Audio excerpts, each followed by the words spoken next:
Welcome, and thank you for tuning in. You're listening to the Beyond 50 radio program. I'm Daniel Davis. I thought today, as part of our business series of talks, we would talk with someone who brings a vast amount of experience as being someone who likes to try just about anything in a lifetime when it comes to business. Our guest today started off as someone who, as a child, actually sold comic books to her friends.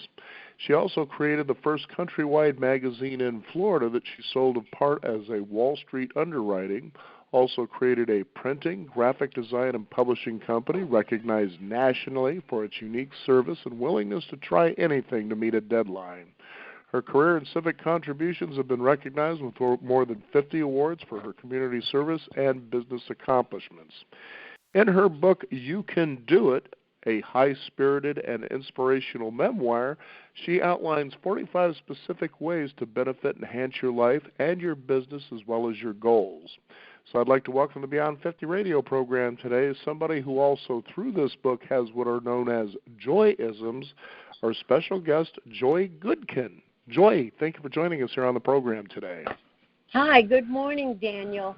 My name is Joey. Now I was wondering about that because of the story you shared in your book about how you came to get that name, so why don't we start right there? Right. Oh, how I got the name Joey? Right, because I remember the spelling originally was like a boy's name, but then somebody suggested, well, no, why don't we try this? And it was sort of like a really neat story because of its what's in a name and how that can maybe even change things for you. Well, you know, what's in a name I've come to learn from several people in my life really can make a huge difference. In my own case, it was spelled Joey as a kid, and when I was publishing a magazine, my editor said, I feel like I'm writing to a 10-year-old boy when I'm sending a memo. In those days, we actually used paper to send memos. So he said, I'm changing it, and he spelled it Joie, and I said, ooh, I really like that. My one affectation, I'm keeping it. I love that spelling. So it became Joie, which in French does mean joy, Daniel. So it just felt like a very fitting name. And there is other places in the book where I tell stories about people who had better success through some experience of somebody counting the consonants and letters in their name, and it didn't add up to the right number. I mean, there's all kinds of stuff out there about names, but my personal feeling is if you're not thrilled with your name, choose a nickname for yourself and tell other people to call you that. You know, that's so true, too, because I know, like, my personal name, Daniel, actually, and my family and friends that I grew up with, they would always call me Danny, so that's what I was used to. And then it seemed like I got out in the world, it was Dan. It was kind of what I wanted to go by. And then as I evolved, there was a place that I went to work to, this was a lot of years ago, where they just referred to me by my name as Daniel. And I thought, well, that's not so bad. I mean, to hear that, Daniel, for some reason. And as I got into radio, I kept thinking, what are the kind of names would I use? And I thought, why not just Daniel Davis? And eventually it just kind of stuck. So I can certainly agree with what you're saying there. Right. Daniel Davis is a very strong name. And if it was Danny Davis, I think it would have a different expectation of personality, just like Jimmy isn't James. It's just what you want to project in the world. Your name is one way to do it, and of course there are a zillion others, even your hair color or colors you favor wearing or a necklace you like or a tie that you always wear. You can always express yourself through clothing, through objects, through all sorts of insignificant things, and I think that's what makes us into who we are. We're a combination of all that stuff that we like, and hey, it's up to us to create our life, so choose stuff that you like to say, to wear, to be called, and it's all part of it. Now, you started off, I guess, learning that you were entrepreneurial as a child, and that was in selling comic books. How did all that start? Well, actually, what it was renting comic books. Oh, okay. there's a big difference in that, because I was 8 years old, Daniel, and my best friend's father was a cartoonist. So he would go into the city. I grew up in suburban New York. He would go into the city and pick up comic books on Thursday that he had worked on, and then they'd be available the following Monday in the local candy store and wherever they sold comic books. So I'd read it, my friend would read it, and I had the idea, why don't we let our friends read it and charge them something to read it, so that we had a comic book rental library. And we had little library cards, and we charged them like 4 or 5 cents or something to read it, so they didn't have to buy it for 10 cents, which leads me into a key business principle, which is always fill a need. If you can find a need and fill it, that is very key to success. You know, it is interesting that way when you look at the world of business, and a lot of times people think there's some sort of a mystery behind how you succeed in something, but that's really what it is. It's really finding a need, especially a benefit that someone derives for what it is that you have to offer, and then just serving them well, in fact, to a point that you're serving them in such unique ways that, you know, they can't think of doing business with anyone else. And an example that I gave many years ago, and it was when I finally got, let's say, the quote, when you give, you have all things, so to speak. And I said, okay, let's just give you an example. Like, for instance, maybe you're someone who, I don't know, sells insurance. And you may be out there looking for clients, but then these people you come across have other needs that maybe have nothing to do with what it is you have. Can you find a way to connect or fulfill that need in such a way, you know, that they realize, well, I've been served by you. By the way, this insurance, I didn't realize you did that. And pretty soon you have a client, maybe in a long-term way, but, you know, in the short term it may not benefit you, but you've actually served them in that way. What are your thoughts on that? Well, I think it's about cultivating relationships. And if you feel that that person is a good prospect for you, then you see something in them that they may not see yet in themselves. Many times, they don't know that they need what you're offering. And the whole key to selling, because as Daniel says, all anybody really ever buys are the benefits. So you have to show them why you need it. And sometimes to get them to even talk to you, if you find out when their birthday is and you wish them a happy birthday, you send them a birthday text or a card, or you stop by when they don't expect you and say, I'm just in the neighborhood saying hello, just wanted to check in, here's my card if you think you'd like to chat. I'd love to set up an appointment at your convenience, and leave. Like there's a story in my book, there's a chapter in my book on persistence pays off. And I found that sometimes being so persistent to the point of where people got annoyed, this is crazy, but it turned out funny in the end. There was one man who I kept trying to sell him newspaper advertising, and he would just say to me, I wouldn't wrap a fish in that newspaper. Please, it's a waste of your time. Do not come, because I will never advertise in that newspaper. So then instead of just ignoring him, which makes perfect sense. I can understand why your audience would think, well, hey, lady, he told you not to come. I would have to go by where his office was anyway on my Monday afternoon route. So then I started throwing the newspaper inside his open office door. And he got mad and irate, and he said, I wouldn't wrap a fish in this. Don't come back. So I gave it a few weeks.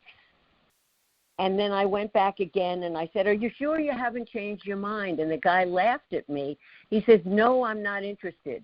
So there came a point in time that I just stopped doing this, and I got a call from him a few weeks later saying, hey, where have you been?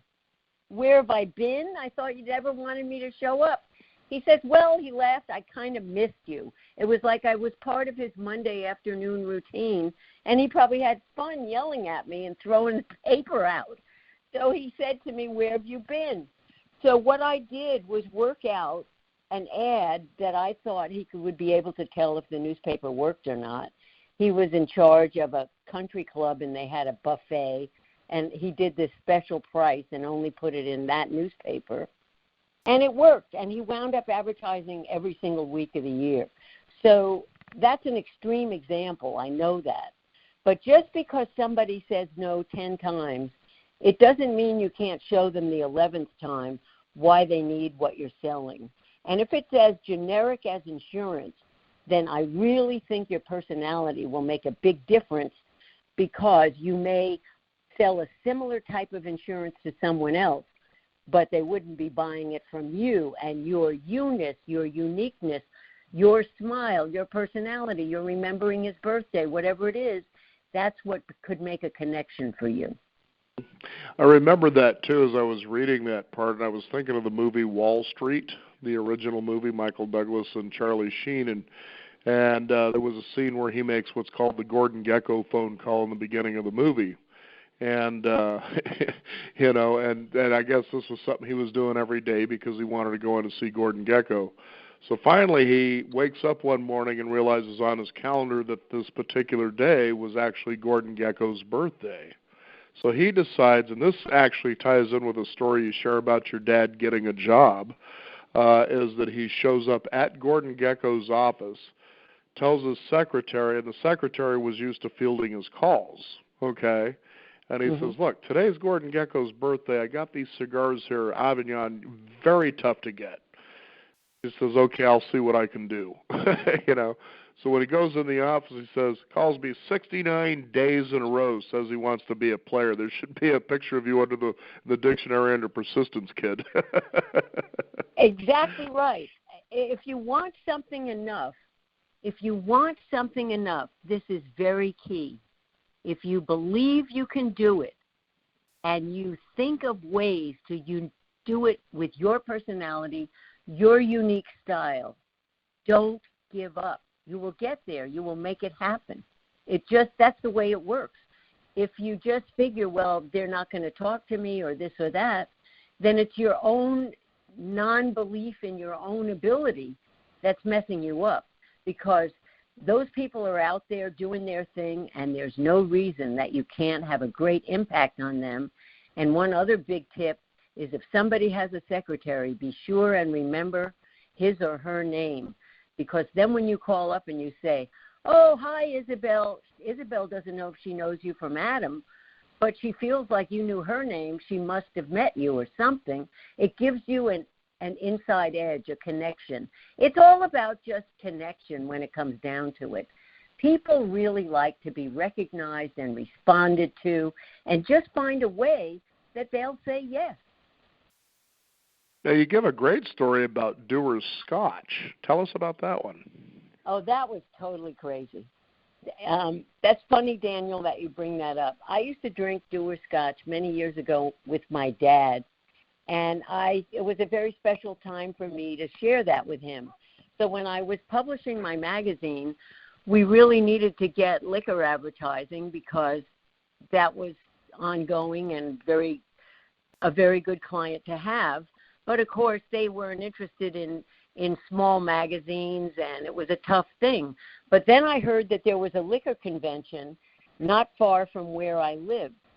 So I just went into the liquor convention, because I had been trying to reach this particular marketing guy forever. And I went in the liquor convention, and it's embarrassingly wild to tell this, but I did it because I was just fearless in those days. I found out where he was. He was in a room, and I just went and knocked on the door. It was a closed door, a closed meeting, and I just kept knocking. And I told the person I had to see this man. I forget, his first name was Scotty. I remember that. So I had to see Scotty. It was very important. It was personal. Could I just see him for 1 minute? And they were like, what? But they got him. He came to the door, and he said, who are you? And I told him I was the publisher of this magazine, and that I had his competitor as a client who was advertising, and I needed him to advertise, but he was very hard to get a hold of. And he looked at me like I had not 2 heads, but 3 heads. And he said, how did you get in here? I said, anybody can get in here. It's a public event. He said, "You're asking me to buy advertising? You're coming in here to this meeting?" I said, "Yes, that's exactly what I'm doing, and I'd also like to be a doer's profile. I'd love to have doer scotch. I drink it. I'd love to be a profile. At the very least, can you tell me who I should talk to about becoming a doer's profile?" So he says this name of this man in Chicago at Leo Burnett Worldwide Advertising. But then he closed the door. He looked like he was really like miffed, like I would bother him. So I just leave and I go around the convention, and about an hour later, somebody comes running after me, looking for me, and they say, "Scotty wants you to go back." And I thought, what? Okay. So I follow this guy back to that room. I go in, and this Scotty tells the story of how I knocked on the door, what I told him. He said, "I'm meeting with my sales staff. I think you could probably give them some good tips on how to get appointments." Now, that was really, truly amazing. So I was there for a long time, had a wonderful time giving his sales staff tips, and we became good buddies. I became a doer's profile, and he said, "I can't believe it. We get 6,000 requests a year in those days." And he said, "We'll help you be one." And I went to Chicago and saw the man at Leo Burnett. But the point of the whole story is I wasn't taking myself so seriously. For me, I almost made a game out of it. Like, okay, I'll go knock on the door. I'll talk to this man. I don't know him from Adam. He doesn't know me. What's the difference? I'll give it a shot. And I go in there, and he's so stunned that I did that he's trying to tell people how to be more aggressive, maybe that's the wrong word, more persistent in their own sales efforts. And I developed a great rapport with this guy, and there you are. So there's another case of don't just take no, because I never could get through to him on the phone. So you have to be creative. Think outside the 9 dots. Find out where he's going to be. Turned out that liquor convention was perfect, and I really had nothing to lose. Suppose they ignored me and wouldn't open the door. Nothing ventured, nothing gained. But I did gain. I won. And unfortunately, there was a person that decided to ignore you when it came to buying a printer. Oh, gosh, you did a wonderful job of reading my book. Well, if you're going to have people on your show, and you're going to be any worth metal, you want, just like you said, you want to be remembered. Well, the way I like to do that is to actually see just how much of their work I can come to enjoy and actually share with the listening world, rather than the same old researched stuff. Well, thank you, because this is certainly not the same old research stuff. Yeah, of course. Well, how did you come to write your book? I look at some of these questions I get sometimes, and and your promoters, PR people, they mean well, but it's like, look, and believe me, hon, when I say this, I get a ton of books, and I have to read. And sometimes I don't, but I'll share this. But I've got such a good grasp of the subject matter over the years I've been doing this, that I try to find key elements enough so I get to connect with the person directly, and feel their energy from something. And I see that you actually have those same philosophies. I said, because sometimes people will say, I'd be kind of interested in being a radio broadcaster. Well, what do you plan on saying? Well, I don't know. Well, if you don't have anything to say, then you might want to think about something else. Exactly right, because you have to think on your feet. You have to be able to respond. You have to be a people person. But this is true. This is true, I can imagine, in radio. And I was in mostly advertising sales, because a publisher is a glorified ad salesman. I don't care what anybody calls them. Well, yeah, and radio and television are all the same thing. Right. Well, I'm selling space, you're selling time. Mm-hmm. But a publisher is the business side of a magazine, very different than an editor. And the business side, it was getting the advertising and the support. But once I was in the printing business, I had sold the magazine, and to skip really fast to the printing, I had gone to my husband's office for something to do because I didn't have my business anymore, and I was filing invoices, and I thought that the place he was getting his printing done, I named them Sir Greedy instead of something that rhymes with that. And I thought, gee, for that kind of money, we can have our own press. Well, a lot of the book deals with the growth of that company. But the story Daniel's referring to is I went to a printing convention, and I was on the forefront of when women were doing things that weren't typical of women to be doing. So I go to this printing conference, and I go over to Heidelberg because I'm all excited about maybe getting a Heidelberg press. And the man there just sort of ignores me, and then he says, well, bring your husband around. And I said, well, he's not in the printing business. So the guy just ignored me. He just ignored me. He looked everywhere but at me. He looked at the ceiling, the floor, anywhere. And he just ignored me. So I was fortunate in that a cousin of my husband's also had a booth there. And I said to him, could you please come with me and let this guy know I really have a printing business and I really am interested in buying a press. So my husband's cousin goes with me, and he tells him I'm in the printing business, but at that point I think this guy's kind of nobody I want to do business with. So we talked to the other salesperson. The other salesperson was very receptive, talked to me about the press, and I wound up buying not only a press, but a cutter, a folding machine. I was the biggest client they had at the whole show. So, of course, the first guy is like shocked because he lost out on a very big commission. And I felt that not everybody there who happens to be a female has a cousin who has a booth. So I decided to write to the head of that company, the United States head of that company, because it's based in Germany. But I wrote him, and I told him a little bit about what happened, and he called me on the phone.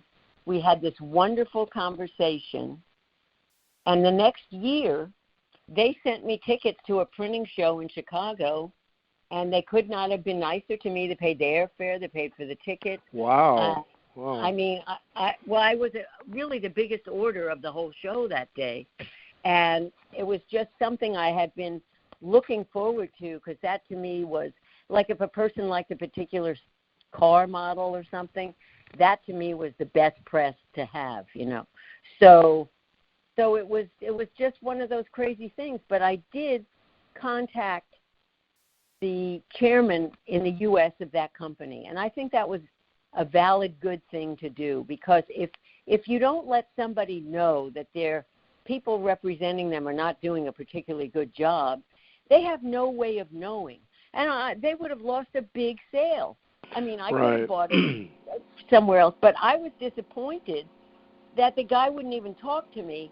And the only reason I contacted the head of the whole organization in the U.S. was because suppose I didn't have a cousin who could walk me over there. Do you know what I mean? I had somebody go over there and tell the other salesman, yeah, she's really in the printing business. But it's kind of like if you don't have help, you have to create your own help. Right. And I found several times in the course of my career that if you contact the very head person, you'll get a result. And I think it helps to write a letter even now, because even for a letter, you don't know that they'll ever see it, because in those days, people did read their mail. Now everything is text and emails and stuff. And that was a good point that you made in the book about writing a letter. And I can't emphasize more about how valuable that really is if you want to connect with somebody, rather than the text or the email. There's 1,000 of those that go out, especially to someone like you're referring to, the head of a company. And I'll tell you, it was an idea I had years ago about that, where I was working with some people, and I decided at Christmas to go ahead and give each one a Christmas card. Now, at first, I'll never forget one particular person I gave it to, but as I gave it to them, they opened the card. They were like, oh, thanks. It was a typical, oh, thanks, a Christmas card, until they opened the card and realized I actually wrote a message that was specific to our relationship. You know, Right. like the nickname, it could have been a lot of things, or how I teased or joked with them, but it was specific.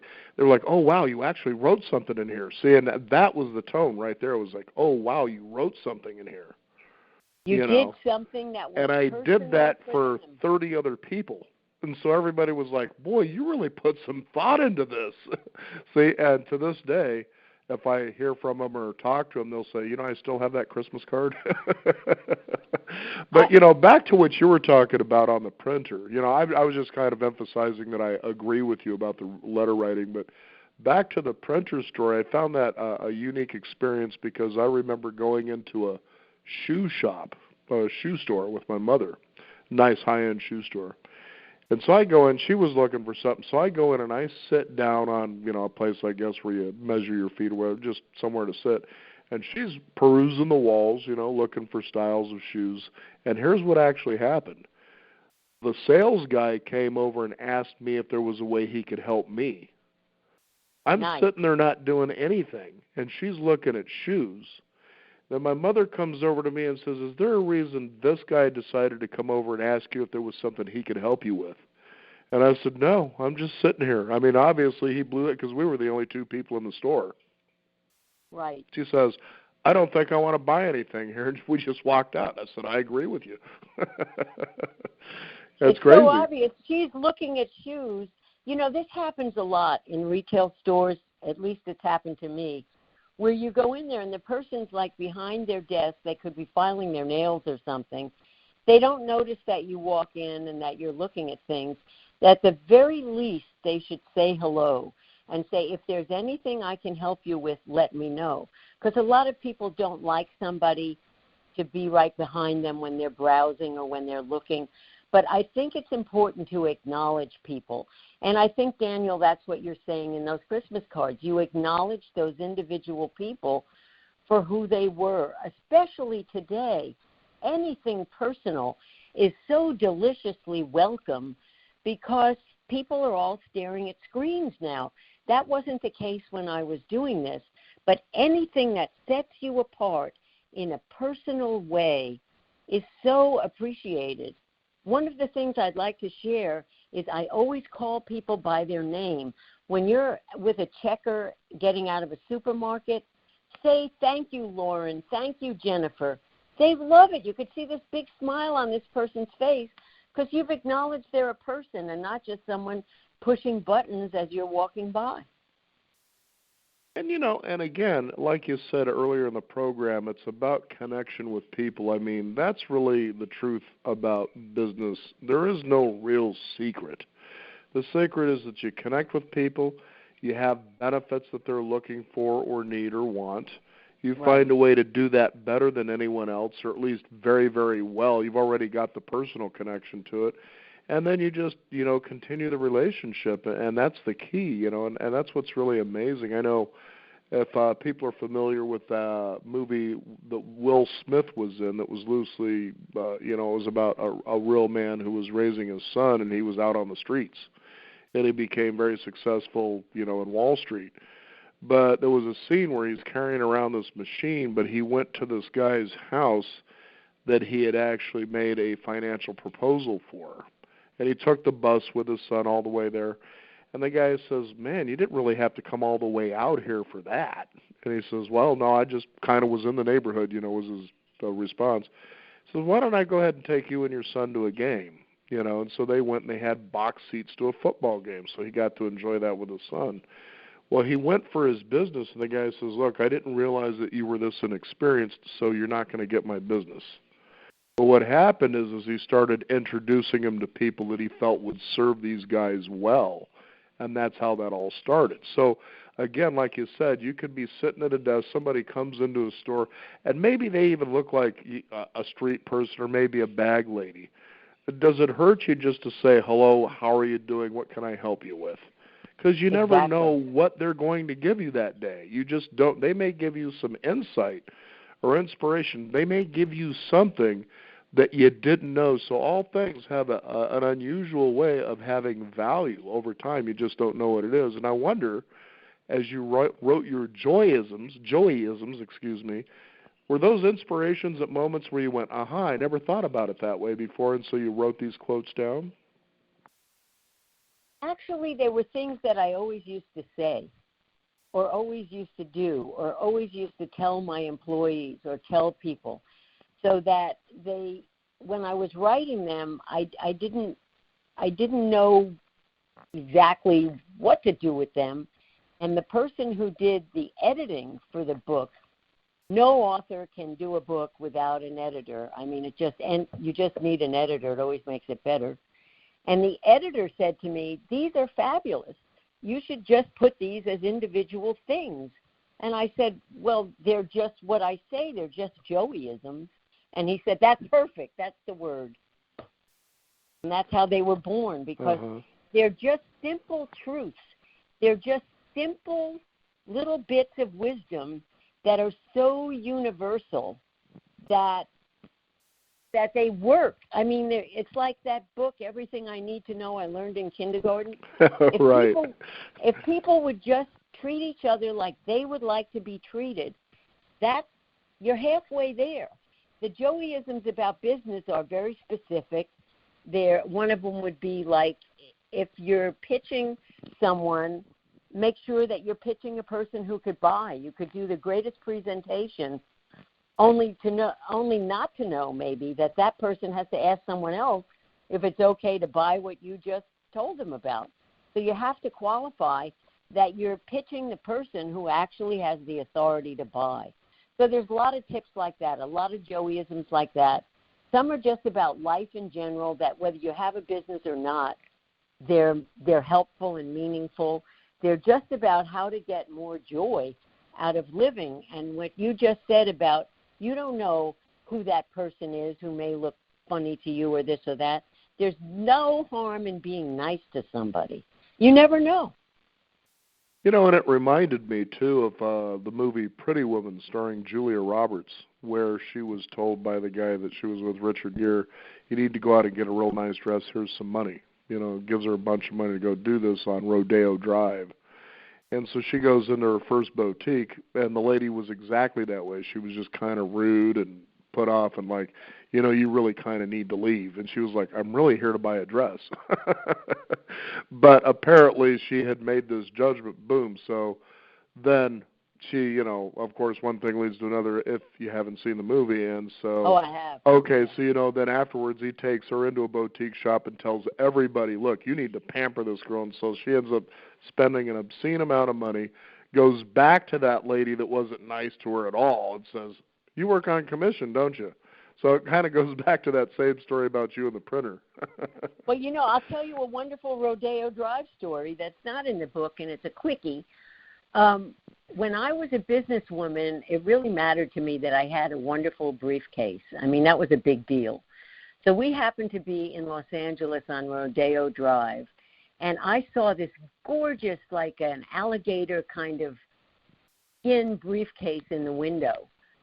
So I walk in, and the woman was so snooty that her nose was scraping the ceiling, type of a person. And I said to her, oh, I'm interested in the briefcase in the window. And she looked at me, and she crosses her arms, and she says, oh, I doubt it's for you, madam. That briefcase is $600. This tells you it's a long time ago. Today it'd probably be $6,000 or whatever the hell it was. But so I was so shocked that she was so rude to me that I just puffed myself up and I said, oh, well, I'd rather have a good one. And I walked out of the store, you know. So she wouldn't even show it to me. So I had to say, well, I'd rather have a good one, you know, like that's not good enough for me. And she was exactly that kind of a snooty salesperson. But I've come to learn that some people like snooty salespeople. I'm not one of them, you know. But some people feel like if they really act that way that they're more important. But that certainly is not my thought about it.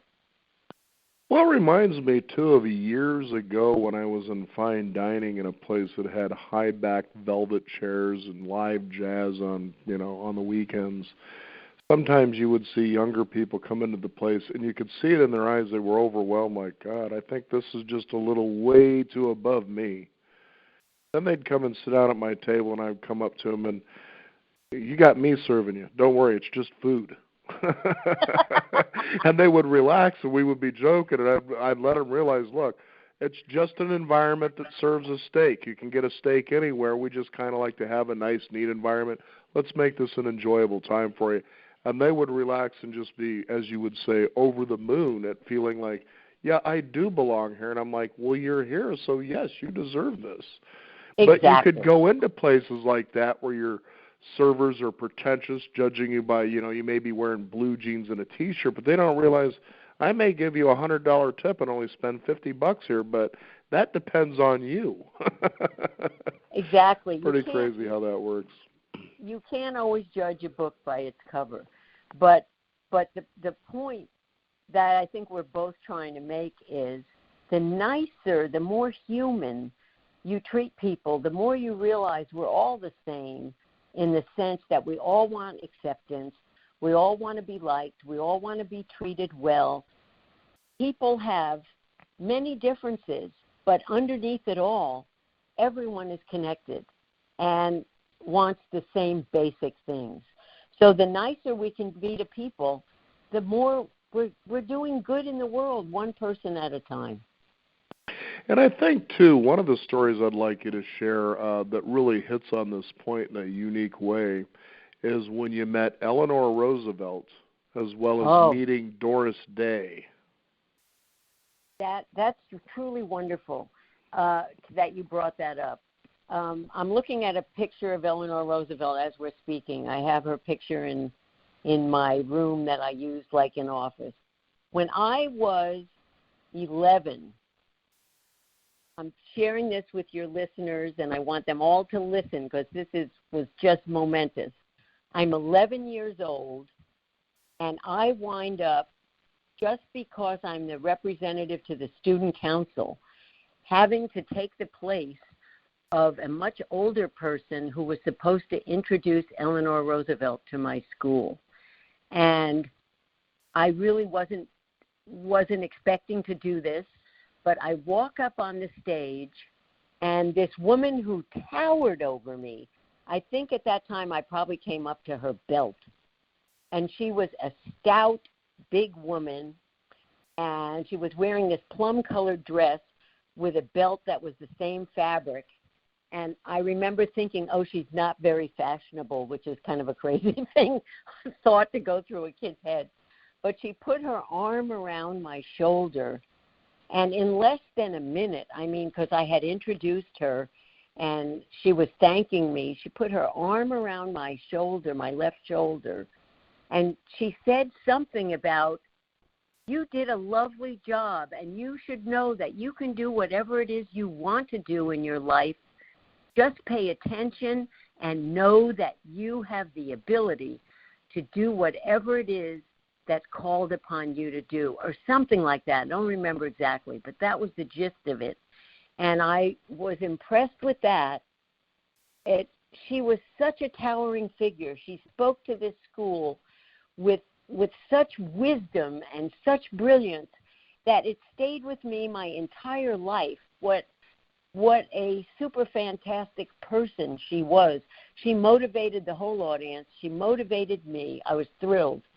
And that same year, when I was still 11, we went, I grew up in New York, but we went to Warner Brothers. Somehow my father had some kind of business with them. I don't know what. He was a lawyer, so I don't really know how we wound up there. But we went to Warner Brothers as some kind of a treat, and they were filming the movie Calamity Jane.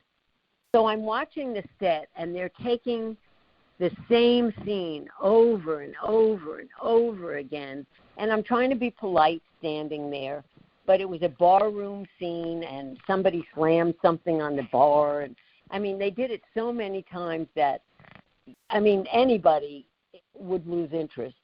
So then the big treat was that Doris Day was going to come over and meet our little group. So she comes over to me, and I introduce myself. She shakes my hand. I smile at her. And then she says to me, would you like my autograph? And now I'm a kid, I'm 11, and when I was 11, most kids were a lot more naive than they are now. And I just had no idea what I'm supposed to do with it. I didn't know why it had any value. So I said to her, what do I do with it? I couldn't imagine why her name on a piece of paper would be meaningful to me. And she huffed herself up, and all of them went back to the set yelling cut and this and that. And I've never really been impressed with fake make-believe stuff other than the fact that it could be good entertainment. I didn't understand the value of her signature or anything really pretentious like that. But in fairness to Doris Day, when I lived in Carmel, God, she was terrific as an animal activist. And my dog went to her hotel and actually got his own bowl and treat and a seat at the bar. I mean, she was one of the best animal activists ever. And she passed away recently in her 90s in Carmel, and I lived there for a while. So, but the point of the story is somebody could tell you something that's brilliant that stays with you your whole life, or they could point out to you what your other values are about, that you simply don't value something just because the celebrity is offering it. Right. Yeah, I know. I completely agree. And it seems today that we give celebrity a lot more status than I think sometimes we should. You know, that somehow they're above us, or there's something they know, or so forth. And I keep trying to share with people, look, it's just television. It's just entertainment. That's all these people do. That doesn't undermine what they do, because some of them are great at it, and outside of what they do, they're fantastic people. But, you know, in the end, you're just as capable as they are of getting, if that's where you think you want to be, but you also got to be willing to take what comes along with it. And sometimes you may discover those aren't things that you want.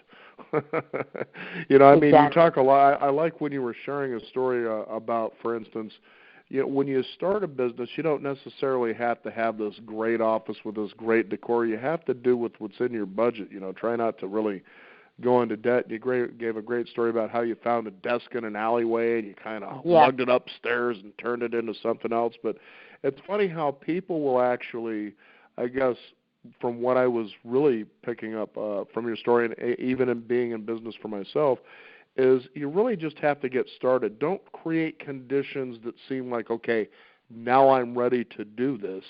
What you do is just jump in and go do it. You know, and I remember Famous Amos's cookies years ago in the 80s. That's what he would say over and over. He'd say, you know, so many people will research things. They'll research them to death, or they'll try to set up the right, perfect, best conditions, but they never get started. And that's all you got to get started, because you don't know where that's going to lead you, and be willing to be flexible, especially because sometimes an idea, you go with it, will lead you in places you never even thought of before that are much more valuable than the idea was originally. Exactly. Daniel, I feel like I found a kindred spirit in you. Well, anybody who can shun an autograph from a celebrity is okay in my book. I've met lots of them and had lots of books signed, and they are great people when you can connect with them, because it's so different than the stuff you see, you know, like in entertainment news. That's all the same recycled stuff. But when you get to sit down and connect with somebody and really have an enjoyable conversation, you know, that's the real value of a signature right there. I agree. And I also think that it's very important to seek out people that you have shared values with. I'll give you an example that's not in my book, but once I retired, I became an absolute big basketball fan nut. And I live in Warriors country. And, you know, this hasn't been our greatest year. But one of my favorite people on the planet is Steph Curry. Yes, he's a fabulous basketball player, but he's also a fabulous human being. He's inspired so many young people. When he talks about people, when they interview him, he never says anything negative about anybody else. He always stays positive. You know, Keanu Reeves, the actor, is the same way. Who? Keanu Reeves, who, in The Matrix. Yes. Yeah, he's Yes. exactly the same way. And I think it's important for us as people and those of us listening to realize that the more you can find like-minded people in your life, the more you can share values with people, it just lifts you up. It makes you happier. It doesn't mean that just because somebody is famous that makes them terrific. What makes them famous or terrific to me is that I think like them. Their values are valuable to me. I think they're really great people, and that's what I find uplifting. Couldn't agree with you more. I remember years ago, too, online with that, as there was a guest I had on the program, and we were spending a good period of time in neurosciences, talking about how the mind works and so forth. And I remember I decided to put into action, how sometimes maybe a person can be in the workplace or maybe you're, doing business, and there's that person that comes along and there's just perhaps something about them that annoys you. There could be something about it. And I remember I thought, well, I could choose to see that, or I could choose to find out, well, what about them is kind of neat or cool or quirky, and Right. bring that out in them when I'm around them. And so I brought this up during an interview about how unique that exercise really was, because you can see people through any filter you choose to. The question is, which filter are you seeing them through? I chose to try to see them through a good filter. Now, that doesn't mean that I'm flawless, because there are times that filter pops up and you're just going to be annoyed, and that's just us being humans, But you work at it. It takes work, kind of like Mr. Rogers, for instance. But she says, did you notice, too, that they change when they're around you? And I was like, that's exactly what I mean, that I changed the way that I was seeing them, and so therefore they changed around me. They said, no, because they recognize that's the kind of energy you're sending off, so they change around you. And I was just thinking, wow, this physics stuff is pretty astounding. It truly is, because when you change the way you look at things, the things you look at change. That is a spiritual principle that's very key, and there are many of them that enhance people's lives, whether they believe it or not.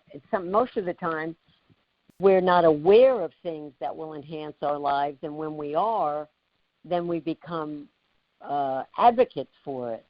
But that's a classic example of when you think in a more, maybe spiritual is the wrong word, but when you think more in an encompassing way to realize that everybody has some good that you're likely to meet. I mean, even though they may have one thing about them or a few things that annoy you, try and find the good. And that is not to say that there aren't bad people in the world. I'm talking about the average person that you'll come in contact with. Mm-hmm. And now that we're at this point here, there was another story I'd like to bring up as you were talking about front people and back people. And I found this to be really unique because of how you talk about a particular graphic designer that was printing out pamphlets. And you said, the front people are sort of the liaison between the buyer or the person doing business and then the people executing what it is these people want. For instance, in this case, it was a pamphlet and how you went about approaching the graphic designer that was working with you because of needing to have the kitchen idea in there. Oh, right. Yeah, okay. So you know what I'm talking about. And I think this really fits in with what we're talking about here. Right. What I meant by a front person or a back person, in my experience, the front person gets the business in the door, and the back person gets it out. They do the actual work. You can't have a business without both. Somebody has to go out and get the business, sell the business, network the company, do the marketing. But then when you get the job in-house, whatever it is, somebody's got to do it. Somebody's got to actually do the work, and that would be the back person. Those are the people skilled with computer programming and software, and maybe they're accountants or whatever it is that your company manufactures. They know how to get the product made. But the front person gets it in the door. So in this particular case, a real estate developer needed a brochure to sell his property, and this guy who worked for me, Kevin, his name was, he's actually more of a fine artist than a graphic designer in a commercial kind of a graphic company. So he did this gorgeous layout, but it didn't sell the property. A key thing was the kitchen. So if I had said to Kevin, where's the kitchen, he would have just huffed up. He would have been insulted because I insulted his artwork. I know he was that kind of person. So instead, I said to him, oh, the client loved what you designed, Kevin, thought it was fabulous. Said that the most important part, though, in what sells the property is the people looking at it have to really see how special the kitchens are. So can you find a way in this beautiful design you did to also add in the kitchen? Oh, sure. So he did it. But if I had just said to him, you left out the kitchen, or the guy didn't like it because there's no kitchen, but I actually never showed the client until I had it the way I knew the client would want it. So I was a front person who was kind of in the middle, of both of them. And I thought that was an important story because a lot of times people can get caught up in this is what I want and not recognize a person for what it is they do.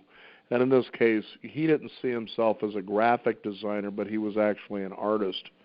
I guess, it's like the difference between a doctor and a chiropractor, I guess, But, you can see the value in letting somebody know, boy, they really that love their work is valued. Yeah, exactly. That valued. they love what you do. And I was thinking, could you find a way to do this? See, so now what you're doing is you're recognizing them for what they have, and then you're saying, now I'm asking, can you solve this problem for me?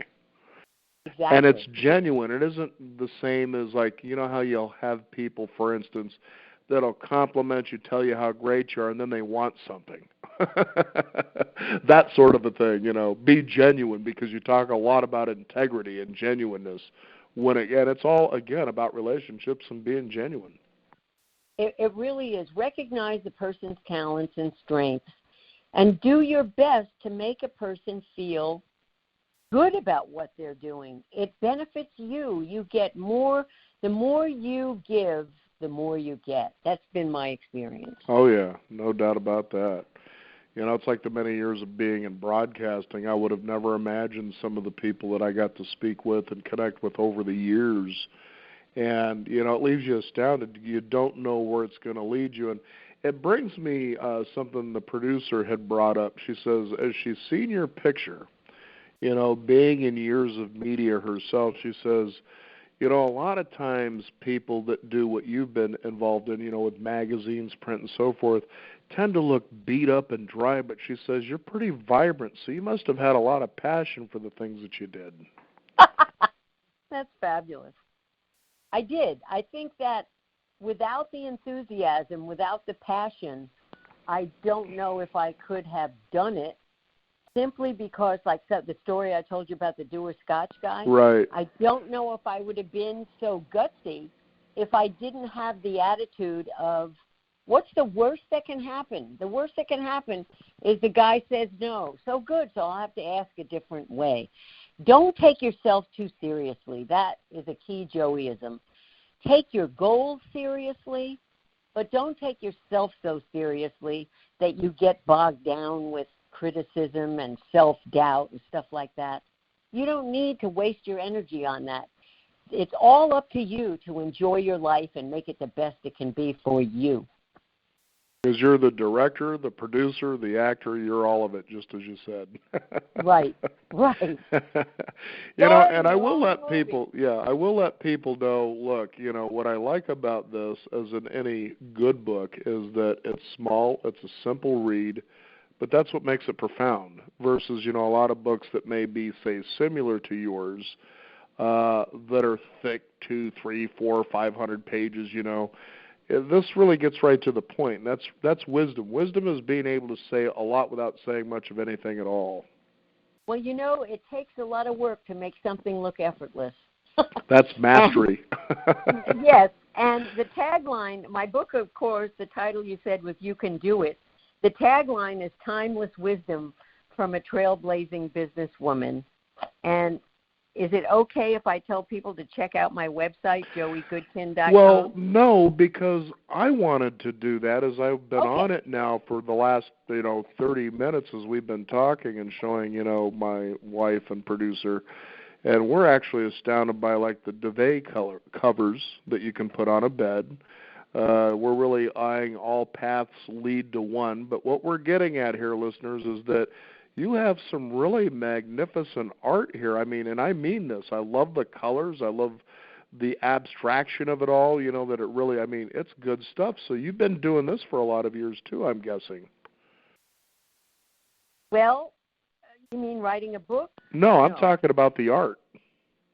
Oh, well, I'm also an artist. I paint mandalas. I'm on fineartamerica.com.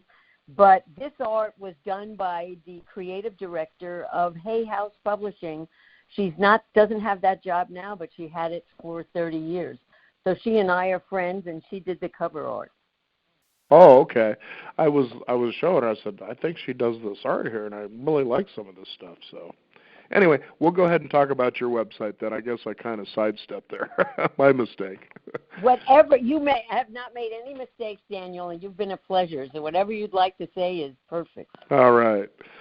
So your website, let's go there. JoeyGoodkin.com, JoeyGoodkin.com. And you can buy the book there. Do you want me to say where you can get the book or not? Absolutely, sure. How are people going to know if they don't know where to go? The book is available on Amazon. It's available on Barnes & Noble online. It's available at Goodreads. Any bookstore can order it, but the fastest way to get it, I think, is Amazon or through my website, JoeyGoodkin.com. Well, very good. I got to say, Joey, it's been a pleasure to talk with you and share your stories with our listeners to be inspired, and hopefully the young will understand. Don't take yourself so seriously, but take what you want to do seriously and make that happen. And certainly, with a lot of experience, you'll get out there and you'll realize, wow, this was one heck of a path, and it sure was a lot of fun, and perhaps they'll write their own memoir. That would be wonderful. And Daniel, thank you so much. I loved being on your show and talking to you. Well, thank you again. It's been a pleasure to have you. Thank you.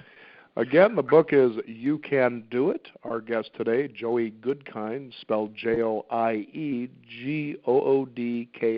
Joey Goodkin, and you can visit her at joeygoodkin.com. I'm Daniel Davis. I want to thank you for tuning in and listening today. You can discover more at beyond50radio.com with the number 50. That's beyond50radio.com.